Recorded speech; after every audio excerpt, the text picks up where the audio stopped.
Welcome back, racers, to the next installment of our SS Global Challenge. We had Citroen and VW yesterday, and today we have the turn of Jev James in the McLaren.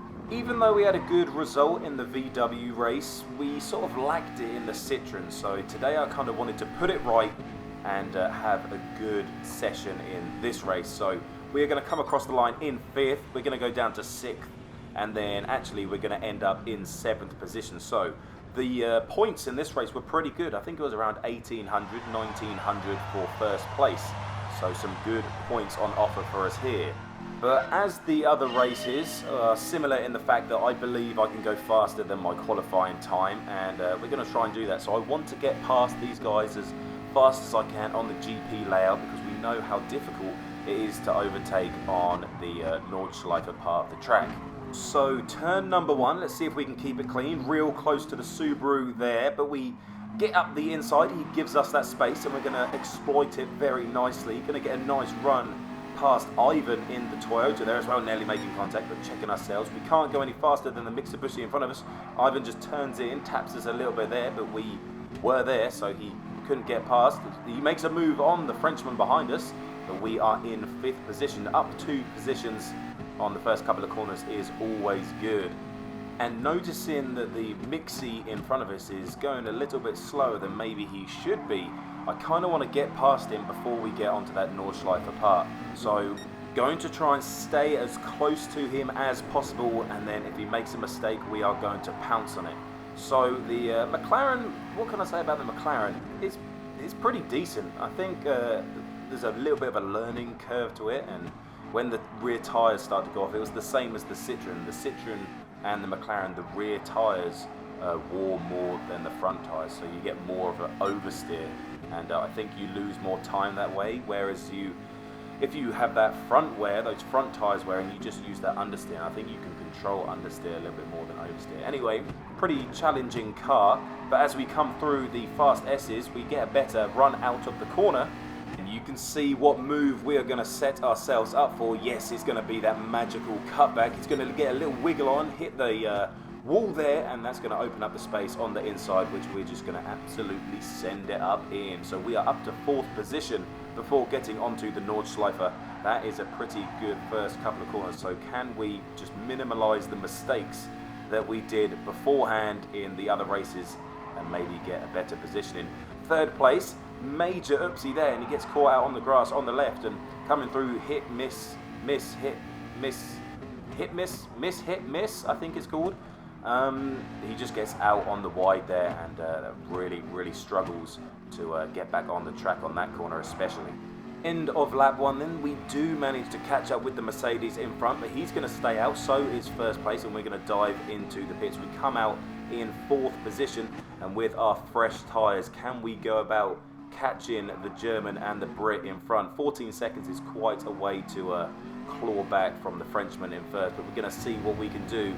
And you can tell that we have clawed it back because the gap is down to 1.4 seconds, and we have gapped the German player behind. So starting to run away from the field, but managing to stick close and to catch up with the guys in front. So this is the point it all comes down to. We were on different strategies beforehand, but this final lap, everyone is on the same thing. We're all on the medium tyre, we all have the same amount of fuel in our car. This is going to go down to the wire. It's just coming down to who is fastest, who can have that final fast lap. And as you can see here, we are about 1.3 seconds behind the 2 in front. And as we move on over the lap, the Mitsubishi is going to overtake the yellow Mercedes and try and catch up with the Frenchman in 1st, so you might see a lead change in the 1st and 2nd position. So at this moment in time, I'm just focusing on, can I get that podium position? Can I somehow get past this Mercedes in front of me? I'm just waiting for a mistake. Obviously very hard to overtake on this track, we've said it many times before, and we do see the Brit has gone up in front of the Frenchman. So Brit into 1st, the Mitsubishi ahead of the Frenchman there, but is it going to stay the same to the end of the race? Once again, I'm just thinking about getting that 3rd place, getting on the podium. So all I want to do is to stay in the slipstream as we come onto that insanely long straight. This is all flat through here, making sure we don't make the same mistake that we made with that Citroen.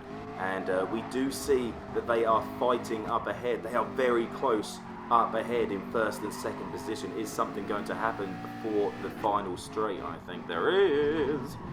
But we make a good exit out of the second carousel there, and just looking ahead now as we come around this final corner onto the straight, we see that the Brit drops down into second and the Frenchman goes up to the lead. So the Mitsubishi has obviously made a mistake coming onto this long straight, and that is going to really ruin his chances to win this race, as he's gone from fighting with first position to now a scrap for second, third and fourth. There is a big chance he could finish fourth here when he was in the lead just a few seconds ago. So we have the best slipstream here. We're going to move to the right. He does have the slipstream of the Mercedes in front, but I think we're just a little bit faster. We are probably just getting a little bit of slip there.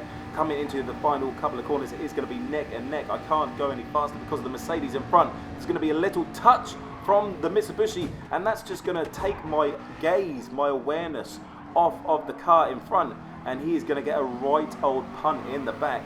I was just so focused on being tapped in the side by the Mitsubishi, just the contact there, and that is just so unfortunate. I slowed down and let him pass just to make sure he gets the position, but an insane ending there. And obviously I know that was my fault. I was too busy focusing on the Lancer that I missed my braking point, and I just punted the AMG into oblivion basically. But in the chat after the race, it was all nice. There was niceties talking about it. I apologise, and he was fine with it. So we ended up with 1,500 points. So that is our highest points from the season, from the whole Global SS Challenge with the McLaren, and that does put us third in the manufacturers.